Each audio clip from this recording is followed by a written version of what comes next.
Be not deceived, be not afraid, be not ashamed. Yan yung sa atong panahon karon. To preach the truth in this age of lies. So many lies nagpropagate sa atong panahon karon. But ayaw kaulaw, ayaw kahadlok, ayaw pagpailag, iwali lang nato ang kamatuoran, especially ang kamatuoran sa maayong balita. Kining maayong balita nga si Kristo namatay, giula niya ayang dugo dito sa Krus Kalbaryo. Namatay siya, gilubog siya, nabanaw siya. This is the only way na maka-eskapo kita sa tyrant reign ni Antikristo. Muna ang pinakapait na pagdumala na giunahan ni Antikristo dahil sa kalibutan. Sa history, sa tao dahil sa kalibutan, mauni ang pinakapait na panahon nga ang naghari sa tibuok kalibutan si Antikristo. Ang bugtong paagi lang na di ka makaabot ng panahon na paminawa ang maayong balita, sabta ang maayong balita, ug tuuhi ang maayong balita, ug sadyang nagtabo na si mong kinabuhi, safe ka na sa umaabot nga pagdumala ni Antikristo. Kasi ito na presidente ka na mag-impeach. Ay wala impeach time ni Christ. It is a one-man rule.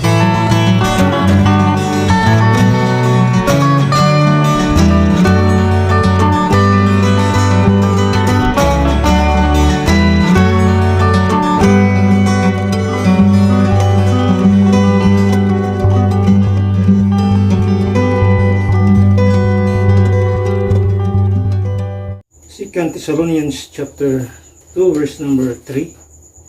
Ito ang basahon din sunday siya mga mata. Let no man deceive you by any means, for the day shall not come except there come a falling away first, and that man of sin be revealed, the son of perdition. Kung natin ipalayan ang pagbasa, verse 4, who opposeth and exalted himself above all that is called God, or that is worshipped, so that he as God seated in the temple of God, showing himself that he is God. So, yung gabuntago natin sigutan about the truth about the Antichrist.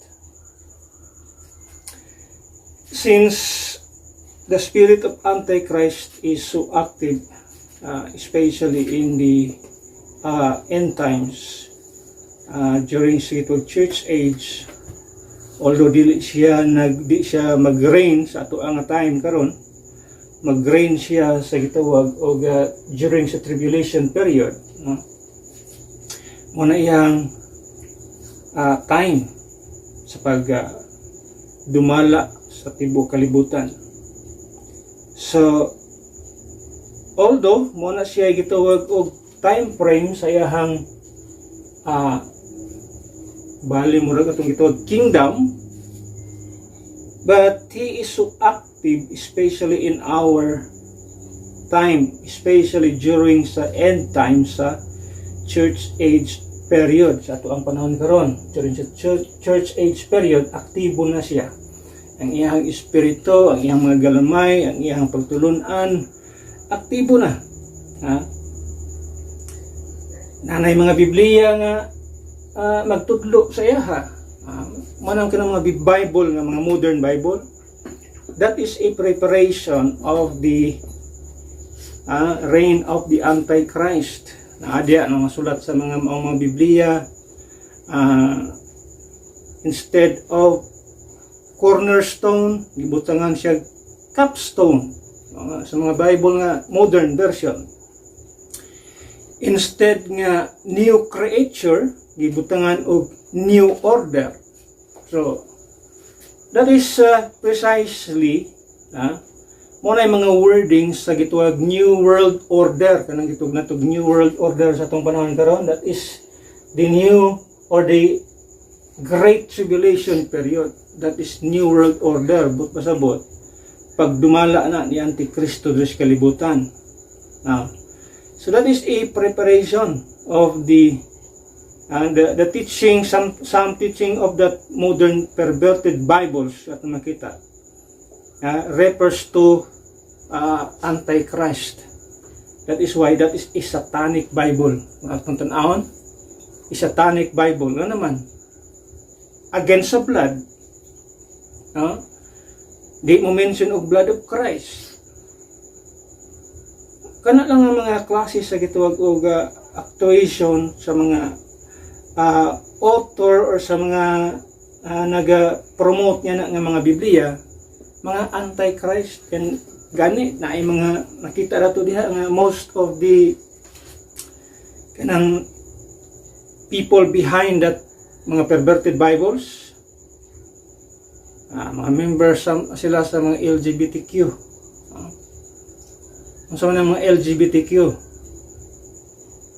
ano kung mga aside sa gituwag og duha ka gender gihatag sa Ginoo, magdugang pa sila laing gender, which if we study the Bible carefully, God is against those people. What happened to the people nga nagdumaan na nanimuyo sa gituwag og Sodom and Gomorrah sa time ni Lot? Sa gihimo sa Ginoo because of their iniquity. Gi-destroy sila sa Ginoo tungod sa makita nato, mabasa ato mismo sa ilahang mga gipangbuhat nga they are people ato makita diha, especially men unta mga lalaki, pero ang gusto po nila lalaki, manay kapait. Lalaki ng mga tao, pero ang gusto nila lalaki. Mula sa atong panahon karon rampant, manaingon ito sa Bible,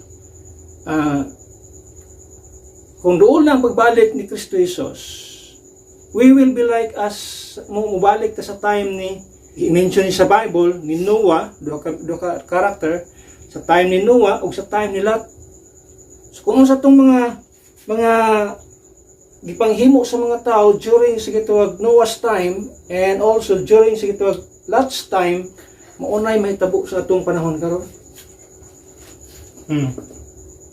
Tingala ka.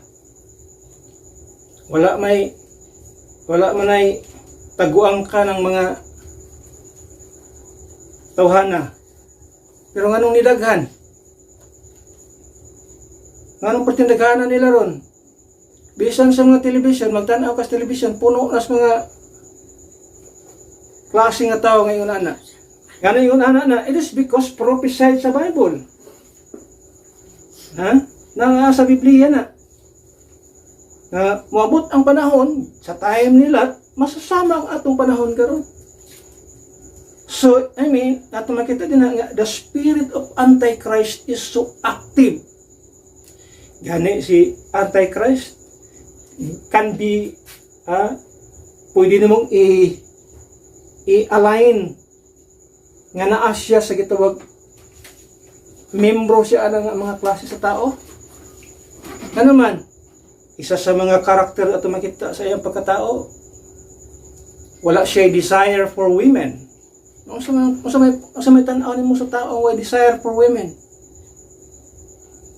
So ang iyang desire siguro sa lalaki po.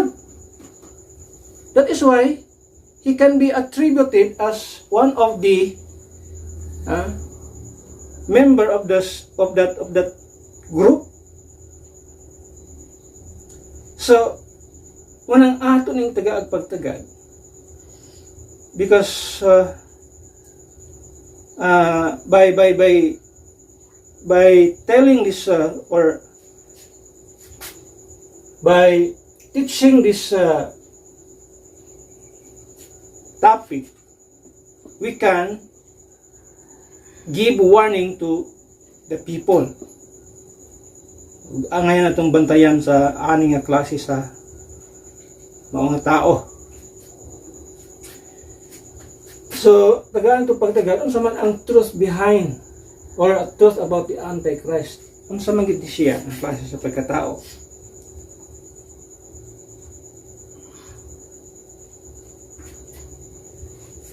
Atong gibasa diha sa ato ang text,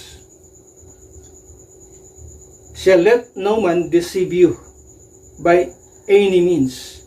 Dapat unta walay tao nga deceive kanimo pinaagi sa in whatever means nga gamiton. For the day shall not come, except there come a falling away first, and that man of sin be revealed. That man of sin, kanang isa, that refers to the Antichrist. So, una na itong makita sa iyahang itungod nining Antichrist is, number one,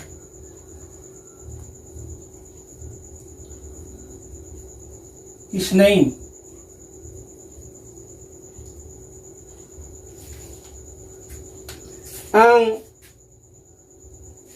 Ang giingon lang sa Bible, gitawag siya diha og man of sin. No? Sa atong gisulti sa Bible, ang makita nimo sa iya man of sin. So that is a personified rebellion. So pag-declare sa Biblia ang man of sin, di ni ordinaryong tao, makasasala ang nga tao, and we believe that pardon sa gitawag og mga members sa LGBT, pero this kanang pagka-gay sa tao, pagka-bakla sa tao, it is a sin against God. Can you just imagine, you're trying to deform, you are trying to change the creation of God? That is a big insult sa usa ka creator nga mo ni ang purpose sa creator, gihimo niya ang tao, lalaki o babae, karon imong usbon. That is a great insult sa usa ka creator. Mo na ingon sa Bible, man of sin.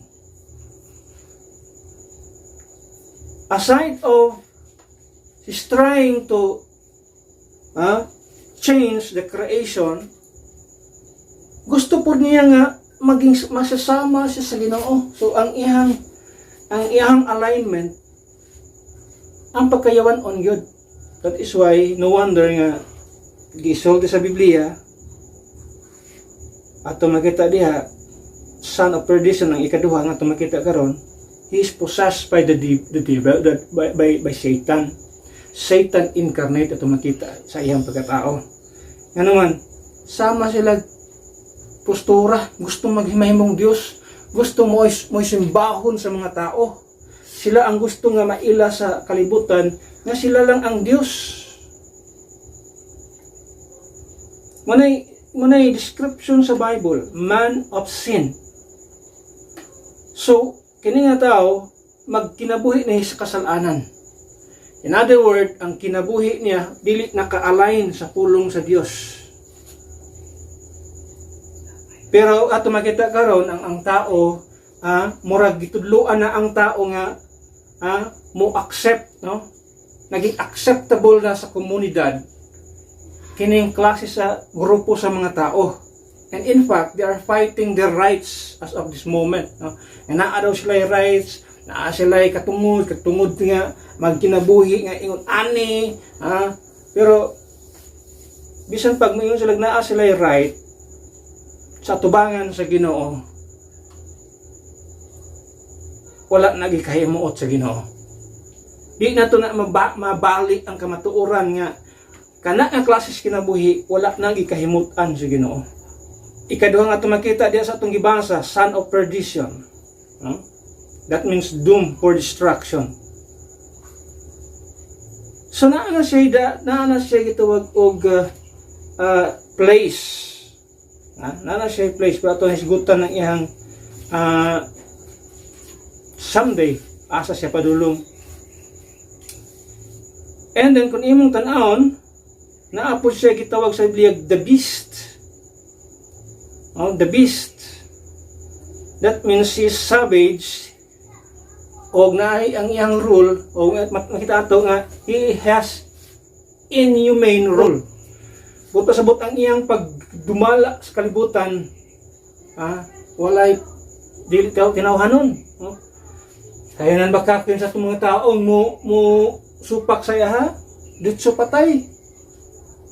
Ditso pulong sa liog. Manay, grabe ka inhumane nga klase sa pagtumala. Naaman tayo makita sa atong history, sa tao, sa history sa mga tao, na may mga inhumane nga atong makita sa mga panghitabo sa una. Pero kining iya ha, it is a worldwide kining gitawag og decree. Kinsa katong dili mo simba sa akong image, dili kinsa katong atong tunaon sa ikaduha karon number pulungan sa ulo. Putlan og ulo. Grabe ka. Ano pinaka-inhumane nga klase sa rule sa tibok kalibutan. Sadyang si Antikristo ang mag-rule sa kalibutan. Hindi lang ni usa ka nasod ha. Hindi lang ni usa ka continent. Hindi lang ni usa ka city, hindi lang ni usa ka country. It's worldwide rule at makita din ha. Sa pato makita sa iyang kining ituwag og reference sa Bible is in Revelation chapter 13. Ang sa Revelation chapter 13, sa po siya gituwag og Bible reference.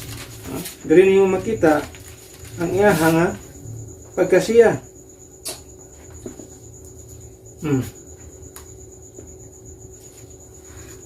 In verse number 1, and I stood upon the sand of the sea and saw a beast. Kinsa nang beast diya? Una si Antichrist.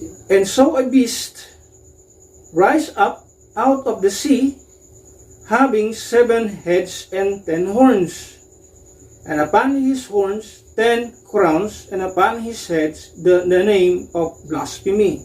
So gitawag siya sa Biblia og the beast. Ang mga movies, kasagaran po sa mga movies karon, gianad-anad ta makadungog nga mga pangalan. Nay salida sa ka movie nga gitawag og Beauty and the Beast. Kay gusto nga dili para ikabot sa panahon ngayon ana, di na makalitan ang tao. That's why gianad-anad ang tao sa mga ingon anak nga mga madungga na to sa television, sa mga movies, sa makita na to tanan sa YouTube, makita mo na. And also in Daniel chapter 7 verse number 8, gitawag siya the little horn. Verse number 8, Daniel. It says, I considered the horns, and behold, there came up among them another little horn, before whom there were 3 of the first horns plucked up by the roots. And behold, in this horn were eyes like the eyes of man, and a mouth speaking great things. So muna itong makita sa pangalan ni o sa pagkatao ni Antichrist. Muna ipangsulti sa Bible. And then, sa atong text again, atong makita din not only ito sa gitawag po, na ay gitawag din that wicked one. Ang sa atong makita sa iya is that wicked one. So di siya basta-basta. In verse number 8, 2 Thessalonians 2:8, nakita niyo dito, gitawag sa Biblia, wicked one. And then shall that wicked be revealed, whom the Lord shall consume with the spirit of his mouth, and shall destroy with the brightness of his coming. So sa makita nato kang Antichrist is gitawag siya sa Bible that wicked. Kana siya nga klase sa pagka ila kung kinsa siya. That means he opposes righteousness. Pag yung kitag wicked one, that wicked, but pasabot kani si Antichrist dahil opposition siya sa righteousness. Ang iyang practice wickedness. So ang iyang pagtanaw sa wickedness mao to'y righteousness para sa iya ha. Malaingon mo ito sa Bible na woe is he, alaot siya nga mutawag sa maayo dautan. ug mutawag siya dautan, maayo. Oh. Daghay nga na ron. Asa unsa na siya espiritu nga Antichrist. Tanawan ng mga tao, ang imbes katong tarong mo'y dautan. Ang katong nga dautan mo'y tarong sa pananaw sa tao. Can you imagine ana?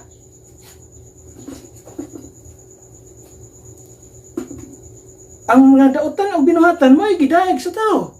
Ang mga nagtinarong og buhat mo'y panamas-tamasan sa mga tao. What is that? Spirit of Antichrist.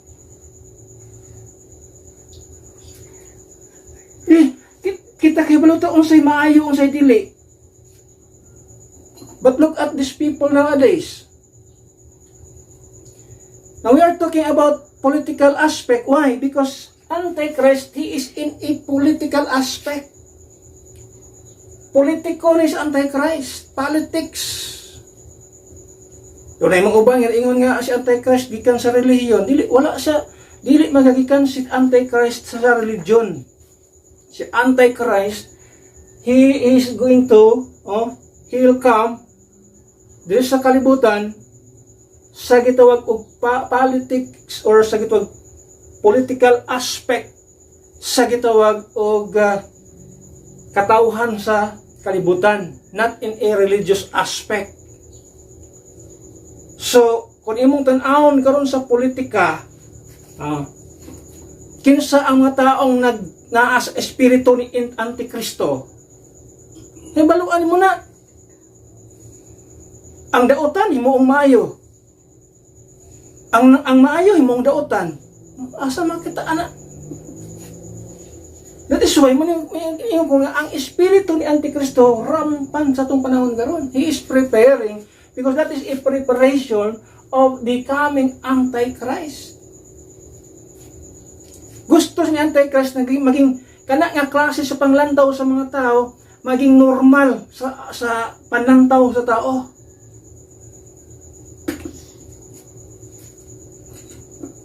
Para inigabot niya, dili na siya i-reject sa mga tao, dawato na siya as he is.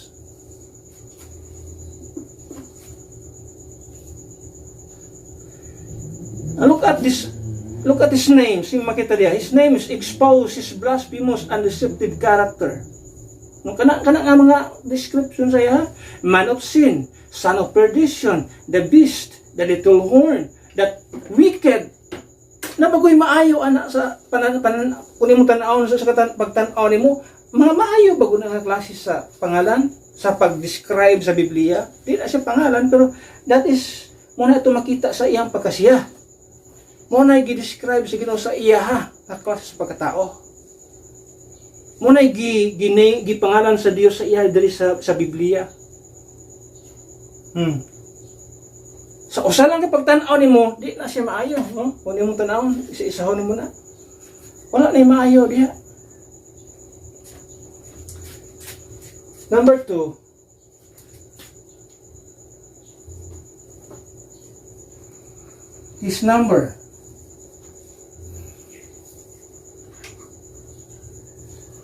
Kabalo ta sa his number niya is 666.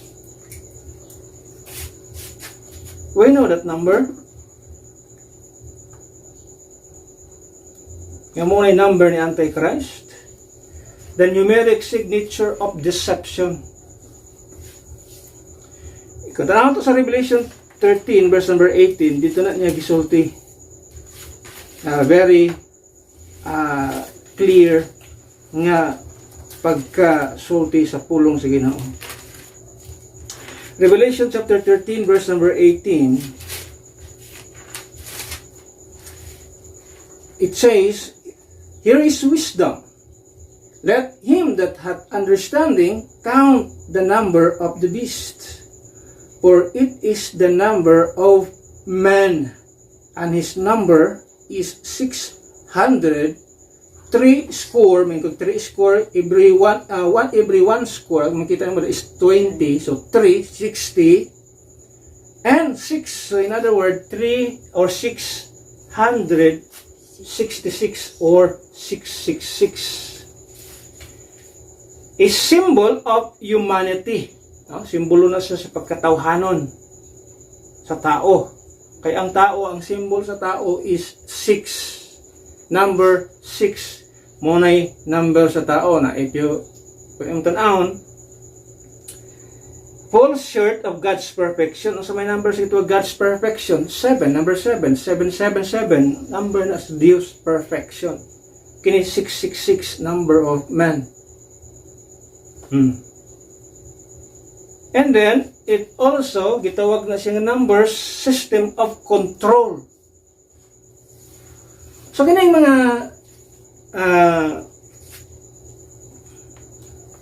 coding, digitalization, kining mga anak karon, mga sa ito gana, QR code, mga barcode, padulong pa diya. Kabalo ka, QR code ni mo ron, it's number. Barcode, it's number. So kung unsa na siya sa Bible, ang isulti ra mo sa Bible ni balik ta sa gituwag og kini ba kining Mark niya, verse number 16. Ingon sa diha, and he caused it all, both small and great. Revelation 13 na siya. Revelation 13 verse number 16. And he caused it all, both small and great, rich and poor, free and bond, to receive a mark in their right hand or in their forehead. So ito makita din ha, isulti sa Biblia, in. Pero sa uban ng mga modern Bible karon, instead of in their hand and in their forehead, ang gisulti sa Bible, sa mga modern perverted Bible, on their hand, on their forehead. Asa man ang in dapit? Sulod. In. Dili on. Sa Bible, sa King James Bible, in. Sabot, it must be implanted. It must be manang natay gitwag karon og micro sa itong nila anang microchip. Kana lang siya nga teorya. But pasabot pag anad-anad ba sa mga tao para pag-abot ang panahon, di naman okay ra sa mga tao, di man makamatay, di man sila man namatay Say gipanggamit ni siya sa mga sundalo kanang moadto sa away. Butangan sila mga microchip para sinitabo sila locate asa sila.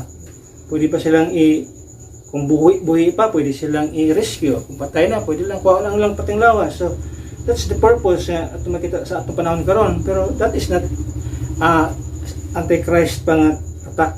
Kay kung Antichrist na ang attack, wala nang tata karon na rapture nang tata. Napata sa church age period o pata sa tribulation period. So na ito makita diha, that is a system of control. Mark tied to economy and worship. Kung imong tan-awon kana nga marka, kung gusto lang sa maong antikristo nga kontrolon niya ang tao. O niya iyang i-control ang economy o ang pagsimba sa mga tao. Kung imong tan-awon diha, imo nang basahon in verse number 15, matas ka diha siya, and he had power to give life unto the image of the beast, that the image of the beast should both speak and cause that as many as would not worship the image of the beast should be killed. So in other words, kini nga number, it is a system of control. So kung gustong kontrolon ni Antichrist, kay balo siya na kini nga tao wa nimo simba sa iya. So by putting that microchip sa iyang pagkatao, sa iyang lawas, ma-monitor ni Antikristo, ma-control niya ang mga tao. And it is also tied sa gitawag og economy sa kanang kasulti din ha. Verse number 16, and he caused it all, both small. Verse number 17, yun sa diha. And that no man might buy or sell, save he that had the mark or the name of the beast or the number of his name. So ito makita din na. So kiniday nga numero a system of control. Kontrolado niya ang ekonomiya, kontrolado niya ang pagsimba.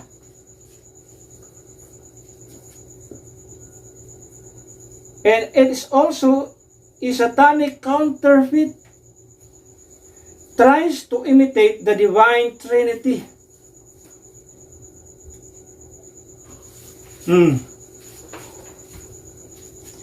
God's people must exercise spiritual discernment and wisdom. Kita nga mga katawan sa Dios, dapat atong exercise ang atong spiritual discernment. Di lang kay ano na pa yung simbahan na, praise the Lord, Dili yung anay. Di tungod kay na ay pangalan ng simbahan, iyan as Ginoo, tungod kay simbahan na siya, iyan as Ginoo. Dili yung ana, we have to exercise our spiritual discernment. We have to have wisdom from above. Kaya dili tanan, praise the Lord. Nagdaig na sa Ginoo. There are a lot of gitawag og mga propagator sa kang Antikristo des kalibutan. Kung ito na siya mga Biblia ang ipadala sa padala ka sa kalibutan, na kung di ka kabalo sa unsay purpose ang mga Bibliyahan it is also a preparation for the Antichrist reign des kalibutan during the tribulation period. Now, let's go to his number 3. His nationality.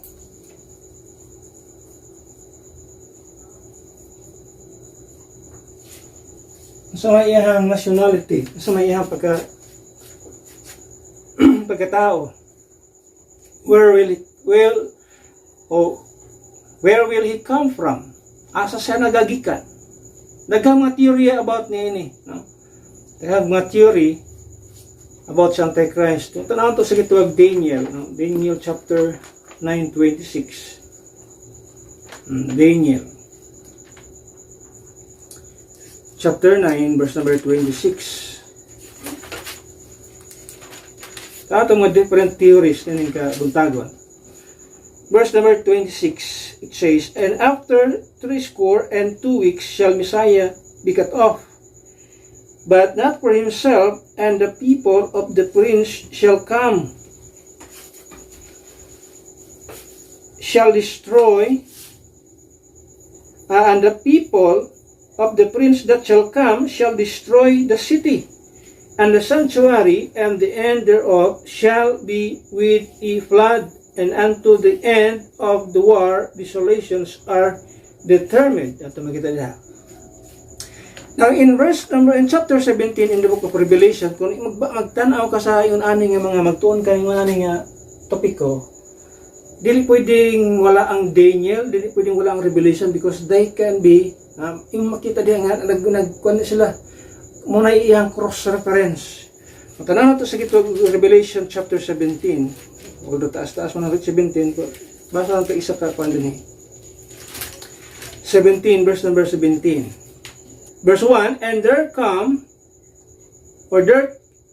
came one of the 7 angels which had the 7 vials, and talked with me, saying unto me, Come hither, I will shew unto thee the judgment of the great whore, that sitteth upon many waters.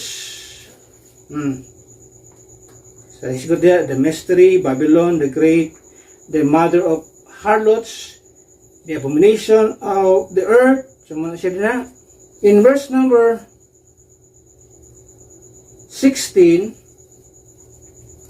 and the 10 horns which thou sawest upon the beast, this shall hate the whore, and shall make her desolate and naked, and shall eat her flesh, and burn her with fire. Kung imong tanawon din nga passage, Now, naa sa isulti din whore. Kisa ning whore? Usan man ni ang religion diri sa kalibutan?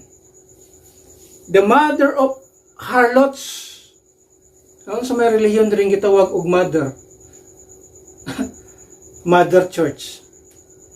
Ito na, we don't call sa mga church nga nagpadala og missionary as Mother Church. Can you imagine na? May usa ka religion nga ang tawag sa ilang church Mother Church. Ang sisulti niya, the mother of all harlots. Just speaking of the church, the universal church, when we talk about, there's kalibutan. Pero kung yung church, the Church of Christ is universal also, in the sense ka, tibuok siya kalibutan, gikan sa, there's kalibutan up to heaven pa. Pero kini nga universal, it is earthly church lang. Dari lang na sa itawag o kalibutan nga klase sa simbahan. Pero universal yung scope, ang yung out ato makita din ha. Pero kung yung tanaw din tanawa ang the beast, ang 10 horns tanawa, kung sa gibuhat nila sa gitawag horse, so kung si Antichrist, gikan pa din sa ka religion, dili niya ni di ang tani niya i-burn siya dito. And the 10 horns, and which thou sawest upon the beast, this shall hate the whore. So, ang mga politiko, ilang i-hate ang religion. Ano nga time? Hate the whore, and shall make her desolate and naked. So kung ano sa itong mga katigayunan sa aning religion, kuhao na sa iya tanan, tanggal na sa iya tanan, kuhao na sa ni Antikristo. And shall eat her flesh and burn her with fire. So di niyo makita nga si Antikristo, wala siya mo nagagikan sa religious aspect. Nagagikan siya sa political aspect. Muna ang kamatuoran diha. Sama si gisulti sa daghang kay mga tao karon nga si Antikristo, kining mga tao nga nagtudlo og ang adlong ipapahulay, giusab ang adlong ipapahulay gikan sa Sabado padulong sa Domingo, muni mga Antikristo. Kani imagine ana? Asa makakuha nag bersikulo? Muna si Antikristo kanang mga nag-usab sa adlong ipapahulay padulong sa Domingo. Nagisgot sila relihiyon. Relihiyon daw nga nag-usab sa adlong ipapahulay, ibalhin sa adlong Domingo. Mo daw na Antikristo. No, yung sa Bible dili diya sa religion mo gikan si Antikristo, gikan sa political nga aspeto sa kalibutan. Nay mga teorya asa sa gikan gitawag diri sa usang unang teorya Roman Prince lineage. Posible daw nga si Antichrist ikan sa Roman Empire, sa linyada sa mga Romans. Tungod kay atong ibasa gay na sa Daniel, and his people shall destroy. Wala po siya gitawag og muna ilang teorya. Then, doon ay mga teorya nga Gentile origin. Actually, Roman is Gentile na siya. Linked to the revived Roman Empire. So, muna iya niya. Ang origin daw, Roman. Then, na teorya nga possibly Jewish acceptance. Pero may the best theory that the Antichrist he is a Syrian Jew. Syrian Jew, so both Gentile and Jew ang iyang bloodline. So mix ang iyang pagkatao. Accepted siya sa mga Gentile, accepted siya sa mga Hudyo. Kaya naaman siya Jewish blood. So, munay duol-duol nga teorya nga ito makita. And that is what may atong gituhan nga he is a gitawag og Syrian Jew. Pero ato makita siya nga naara gid siya aning mga grupo sa United Nations nga ato makita diha. So he rises from the nations, but is welcomed by the deceived. Ang mudawat lang man ani nga mga tao, katuro mo mga taong na-deceive. Pero remember nga inyo sa Bible, during sa time, even the very elect, but pasabot, referring to the Jewish people. Tuori mo ba nga, even the very elect, kita di na, dili kita na. Hindi na sa itong panahon. Then let's look at sa kitawag po, number 4. His nature.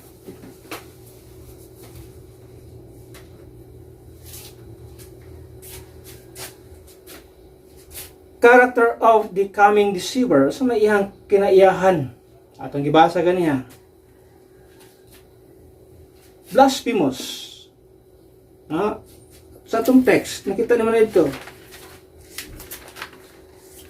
2 Thessalonians chapter 2 verse number 4.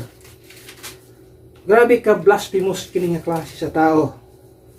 Siya who opposed and exalted himself above all that is called God. But pasabot gusto niyang labuan ang Diyos.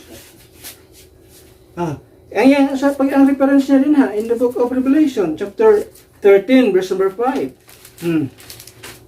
Revelation 13 verse 5 to 7.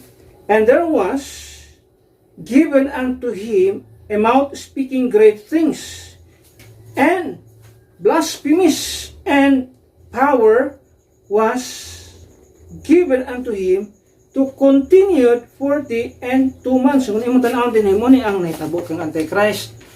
Sa 3.5, a man of sin. After sa 3.5 years, he will be assassinated. Yun sa Bible. Makabaton siya og gitawag og wound. Kanang wounded siya, verse number 3, makita niyo, and I saw one of his heads, and it were wounded to death, and his deadly wound. But pasabot, mamatay ni si Antichrist. Kung sa nitabo ni Kristo, dun sa kalibutan, because he's Antichrist kanina, nag-act siya as Christ. Impersonator si Antichrist. But pasabot, ang iyang gi-impersonate si Kristo. Na kung ano sa nitabo ni Kristo, dun sa kalibutan, namatay siya, nag-minister siya sa kalibutan 3.5 years, Kristo Jesus. After that, namatay siya. Mao po ni ang nitabo ni Antichrist during the time. 3.5 years, mamatay siya. He will be assassinated. So mamatay siya, na siya kabato sa deadly wound. Pero, pagka-revive niya, 3 days and 3 nights, I believe 3 days and 3 nights po niyang buhaton, kaya mo po nahitabo ang may nahitabo ni Kristo. So, ang iyan ang pagkitao is Satan incarnate. Muna nang ikaduha niya, nga itong gitawag ka niya, son of perdition. Kung sinitabo kang Judas, ang gitawag siya son of perdition, sa diyang si Judas, or sa diyang si Satanas, misulod kang Judas. Misulod siya, incarnate siya, umaadto siya sulod. He was possessed by Satan, si Judas. Ang tawag siya, son of perdition. Mo po ang nitabo kang Antichrist. Pagka Satan incarnate siya, gikan sa iyang kamatayan, mubalik siya sa mga buhi, Satan incarnate, tawagon siya son of perdition. O kung siya isulti niya, to continue, na ano pa siya gisulti niya nga mga adlaw. To continue 40 and 2 months. Pila man ng 40 and 2 months? 42 months. 3.5 years. Pila ka bulan sa katuig? 12. Tulo ka tuig, 36 months. Plus 6 months, 42 months. So, klaro ang Biblia nga 3.5. Kasi yung buhaton, magsulti siya ng blasphemous, exalt himself above God. Deceptive. Muna yung nature, muna yung character nga yung makita sa kalibutan, performs lying and wonders. Manang kasagaran kini mga tao karon diri nagpractice og healing crusade. O ari mo diri sa among palagtigom kay ang mga bakol makalakaw, ang buta makakita, ang amang makasulti. Can you imagine na? That is the spirit of Antichrist. Kana siya nga ministry kanang kakita sa buta, pagkalakaw sa bakol, pagkasulti sa amang during sa earthly ministry of Christ. Kung ganang naana siya nga mga miracles, because of the Jews. Ang mga Hudiyo mangyod, to see is to believe. Munang ang mga Hudiyo, ang ilang pagkatao, naka-built-in sa ilaha ang mga signs and wonders. Pero sa diyang ang ministry, kung yung tanawon, ang translation sa time sa mga apostles, sa time nila ni Peter, makahimo pa sila ng milagro. Even sa time ni Apostle Paul, sa diyang nag-ministry pa siya sa mga Hudiyo, makahimo siya milagro. Timan si Eutychus na tagatikan sa ikatulong undana. Patay. Pero nabuhi pa ni Apostol Pablo. Pero sa diyang si Paul, he turned his ministry to the Gentile. Wala na siya sa mga Hudiyo, tuwa na siya sa mga Hintil. Di na siya kahimo og milagro. Unsa na iyang sulti sa iyang mga disciples. Igingnan niya si Timothy, drink no longer water, but drink a little wine for your stomach's sake. Anong yung anak man na? Kay ang iyang gift of healing nawala na sa diyang naana iyang ministry nakatutok sa mga hintil.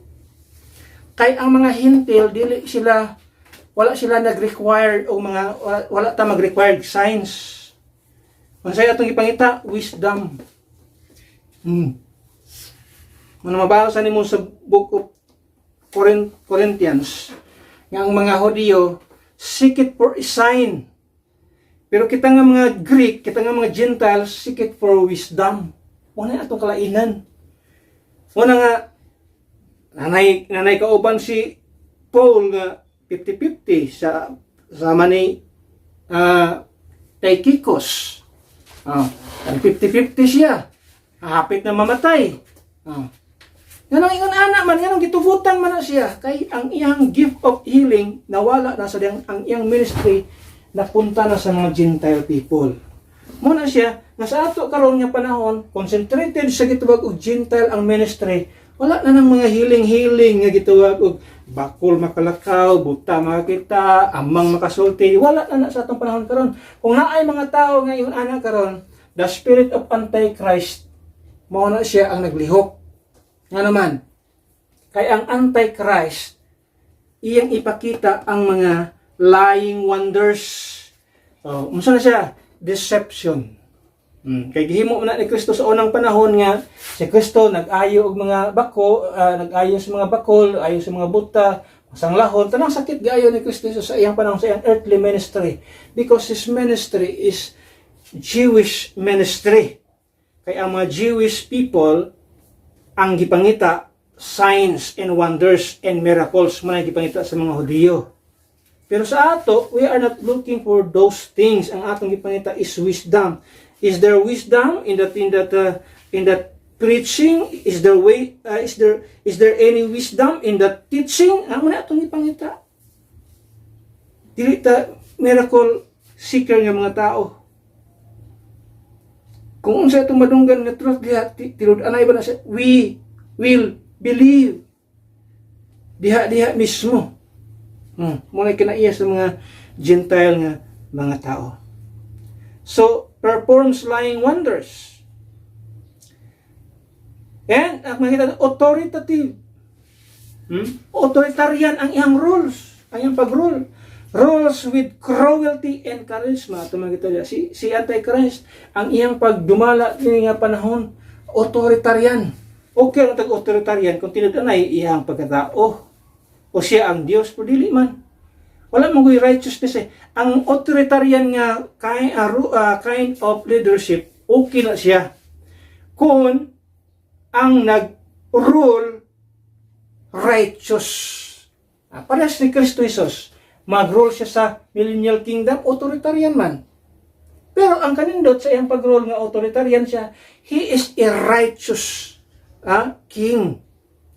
Pero kung ang mag-authoritarian rule ka, unya wicked ka, dautan ka nga tao, wagay kay giila nga Dios, patinisura na, pait kayo ng dagatan sa mga tao diya.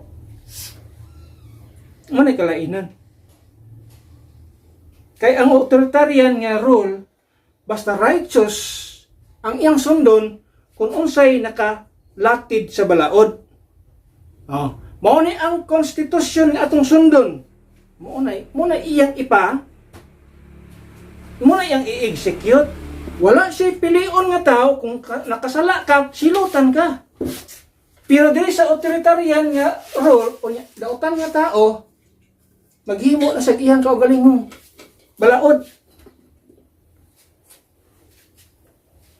Bisag wa nas balaod, wa nas konstitusyon, supakon. Muna authoritarian rule nga unrighteous. Lahat itong authoritarian rule nga righteous, kay kung unsa lang ang nakalatid sa balaod. Si Kristo naman siya gisulti na sa kining Matthew chapter 5, 6, 7, that is His constitution nga iyang ipapatuman during sa millennial reign ni Kristo. Then, possess, ako nagsulti, demon possess, Satan possess him, Satan empowers him directly. Kung tanawin din ha, Revelation chapter 13, verse number 2. Nagsulti diha. And the beast which I saw was like unto a leopard, and his feet were as the feet of a bear, and his mouth as the mouth of a lion. And the dragon, isang dragon, Satan, and the dragon gave him his power and his seat and great authority. Can you imagine na? Satan incarnate. Satan give power to the beast, the dragon, the old serpent, the dragon, Satan gave power to the beast, the Antichrist. So ang iyang pagpamalakad sa kalibutan, influenced by Satan.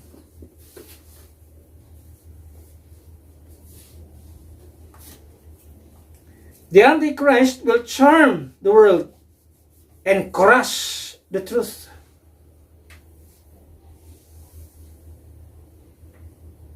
Ano na ibuhato ni Antichrist dito sa kalibutan? Number 5, his network. The system that supports him. Kisa man mga tao nga nagsuporta sa iya. Well, atong hisgutan, he's from political aspect, so doon na siya gituwag political help. Na ay mga politician nga magsuporta sa iya. Tanawa ng Revelation 17, Daniel chapter 2, chapter 7, nakita niyo mo diya, kano ba kanuna gimension 10 kings, 10 horns, kan 10 horns diya, kings na siya. Mga kings. Mana ato sa makita nga it should maybe it is the United Nations. Mga hari, mga leader sa lahi nga mga nasod mo'y nag-back up sa iya. Mo na'y supporter sa iya. So, di basta-basta. Ikaw nga muha sa tibok kalibutan, unya tanang mga leaders kalibutan, supported ka, di basta-basta. Leader ka sa tibok kalibutan, tanang mga leaders kalibutan, ikaw ang gi-back up. Nga mo'y maging one world leader, aperting. Grabe gid ang power niya. Not only sa political help, naapod siya itwag religious, naapod ang religious harlot. Ito gisgutan ka kanina. The mystery Babylon, some to repeat, Revelation 17. Yan eh. Support man siya ha. Verse number 2. At makita diya, siya, with whom the kings of the earth, mga kings of the earth have committed fornication, and the inhabitants of the earth have been made drunk with the wine of her fornication. He's talking of the harlot, the religious harlot. So he carried me away in the spirit in the wilderness, and saw a woman sit upon a scarlet-colored beast. Kisa na relihiyon nga, yung ana ang gitawag o description. Sit upon a scarlet-colored beast, full of names of blasphemy, having 7 heads and 10 horns. Sana. And the woman was arrayed in purple and scarlet color. Okay, sama na yung relihiyon nga. Ang mapicture mo, scarlet, scarlet and purple. Nanawa ang mga leader sa ilang, especially ng mga European nga mga leader nila. Ang say soul of, di ba? Scarlet, purple. Sana siya?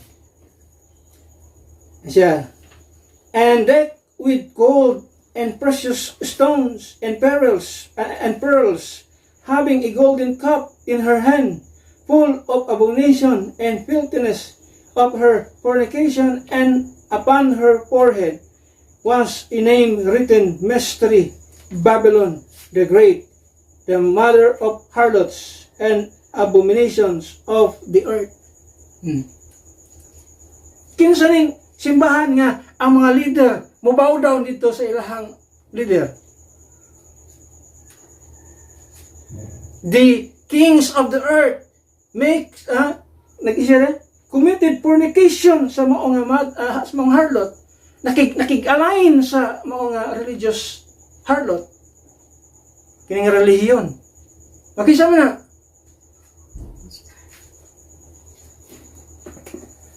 Nga mubaw down ang mga great leaders, great nation, mga dagko, bantugan ng mga naasod, pero matubang sa leader nila, amin. Kaysa kamot, kaysa singsing. Asang kamita na? Napoy magpaasyatab karon diri nga ang mga politiko na to sa Pilipinas, mo visit daw sa mga leader kuno diri nga mga ilado.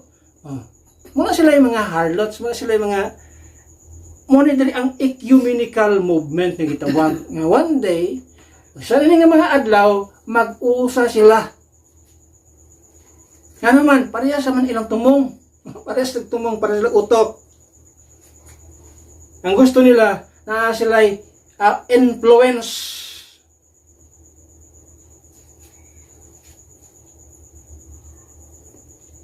Muna nga gitawag one world religion. Natay kitawag one world government nga may tabo. Natay kitawag one world religion nga may tabo. And there will be one currency.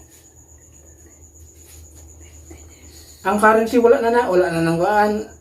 Ang mahimong currency digital siguro, digital currency. Regardless of the regardless of the tawag sa imong kwartas, Pilipinas peso, aban dolyares, aban mga yen, rupiah, euro, ano ba? Regardless of that, pero there will be a time nga pag digital na ang kwarta, bisan pag dollar na imong kwarta, piso imong kwarta, ang transaction digital ra.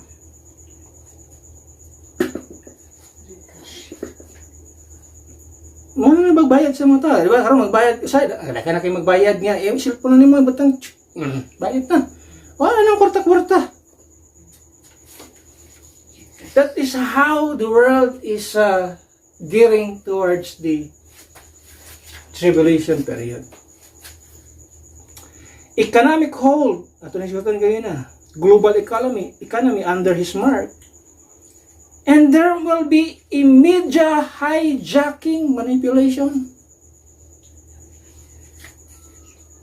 Kanang mga media karon, dito na magtrabaho ni Antichrist. Social media, dito na magtrabaho ni Antichrist. Kontrolado niya na tanan. He doesn't rise alone. Satan prepares a world ready to receive him. Mga kamatuoran kang Antichrist. Number 6. His notoriety.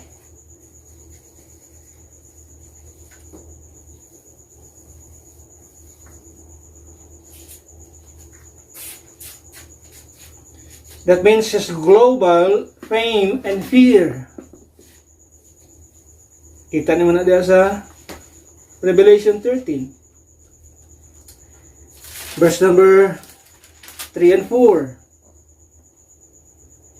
He said, I saw one of his heads of it were wounded to death, and deadly wound was healed, and all the world wondered after the beast. Can you imagine that? All the world wonder.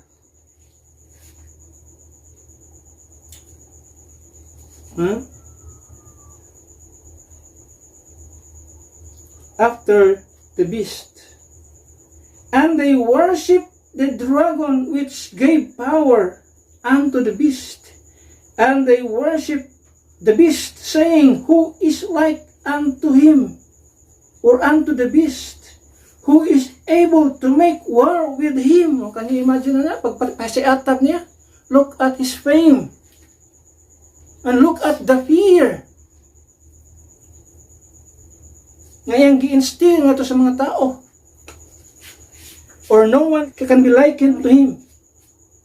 Wala sarang tandi ani nga tao.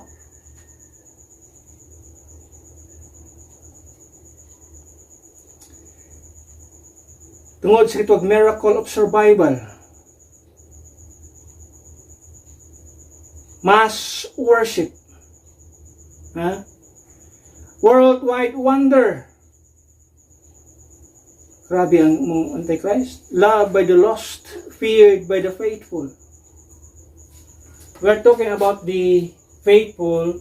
When we say faithful, are those Jewish people. Na ano yung panahon nga wala mo simba kang Antichrist. The world will hail him, but heaven will hate him. Mo na kamaturan kay Antichrist. Ang kalibutan, mag-hail, magpasabot, mag-die kaniya. Pero ang langit, kapungtan siya, napungot kaniya. That's the truth. Pag tungod niya na, number 7, he's nightful.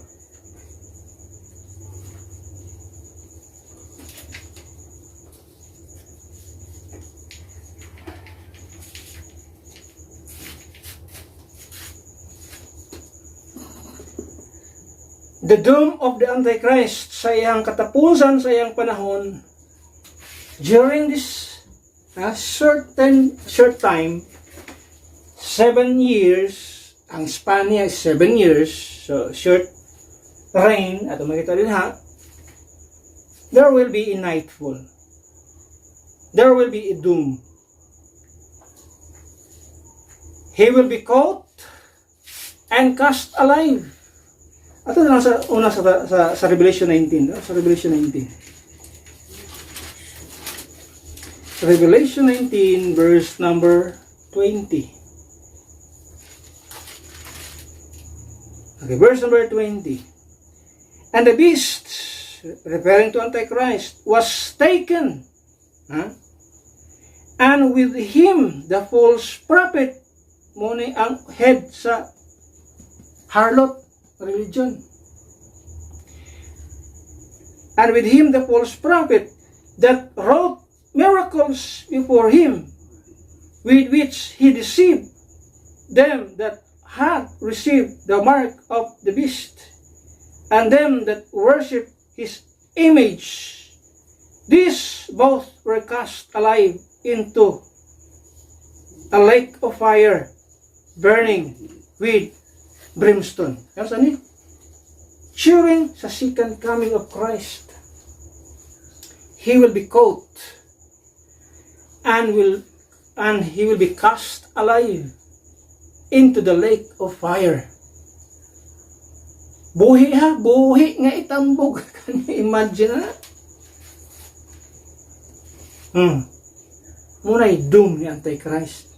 Muna ang gituwag og satanic trinity, Satan, Antichrist, and the false prophet. Ito makita din kining leader diri sa gituwag one world religion, false prophet na siya. Okay, kinsa nang mystery Babylon. Kabalata kinsa nang gituwag harlot, the mother of all harlot. Ito makita niya, the mother church. Kabalata kinsa na. Kanang tulo gitawag na sila mga counterfeit trinity. Satan, Antichrist, and the false prophet. And the Antichrist, the false prophet, and even Satan, ato na mabasa po ni Satan, will be imprisoned, ato makita diha, for 1,000 years. Pero si Antichrist o ang false prophet will be cast into the lake of fire alive. Kung mo nagsulti sa Bible, these both were cast alive into a lake of fire burning with brimstone. Not only caught and cast alive, judged by Christ. O ang lisod, no redemption. That means his fall is final and eternal. Wala na ni redemption kining Antichrist. Kining false prophet, wala na ni redemption. That's final. The Antichrist's reign will end with Christ's return in glory. So ang klaro na ito makita, ang reign ni Antichrist, magtapos siya sa diyang si Kristo, mubalik siya. During sa second coming of Christ, matapos ang pagdumala ni Antikristo diri sa kalibutan, and he will be punished. Imo sa Biblia ato makita, nabasa to. He will be punished together with the false prophets ato makita imo sa Biblia. And they will be cast alive ato makita diha into the lake of fire. For us Christians in the church age period, we are not waiting for the Antichrist. Dili na si Antikristo atong gipaabot. We are not waiting for him. We are waiting for Jesus Christ return sa rapture. Not the second coming, but the rapture. Katong pag-anhin niya nga, diha lang siya sa clouds. Kaya naman to'y pag-anhin niya nga, muanhin siya sa kalibutan, to rule, to reign. That's second advent. Pero na siya pag-anhin nga, diha lang siya sa cloud. We shall meet the Lord in the air. So muna atong gipaabot, we are not waiting for the Antichrist.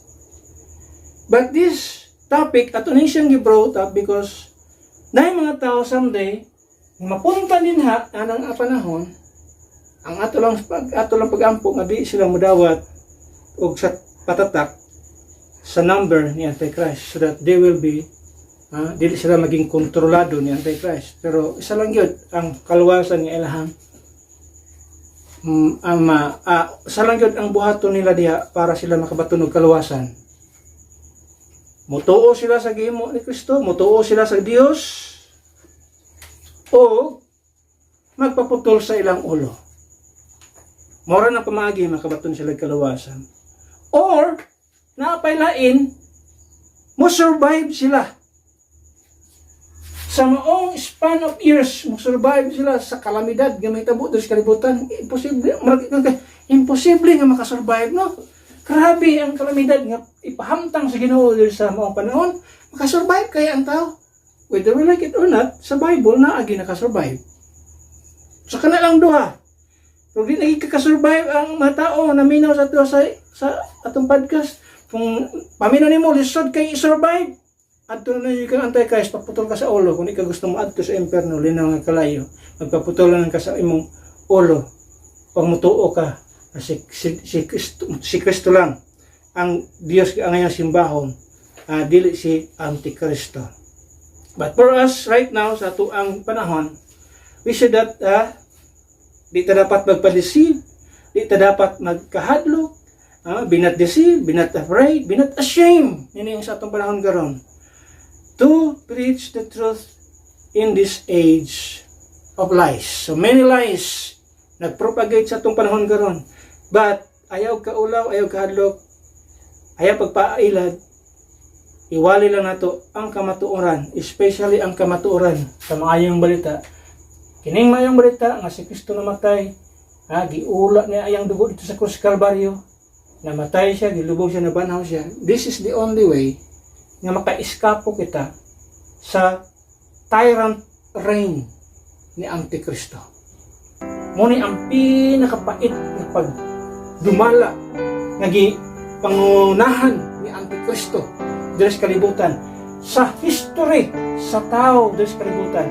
Mauni ang pinakapait na panahon nga ang naghari sa tibuok kalibutan si Antikristo.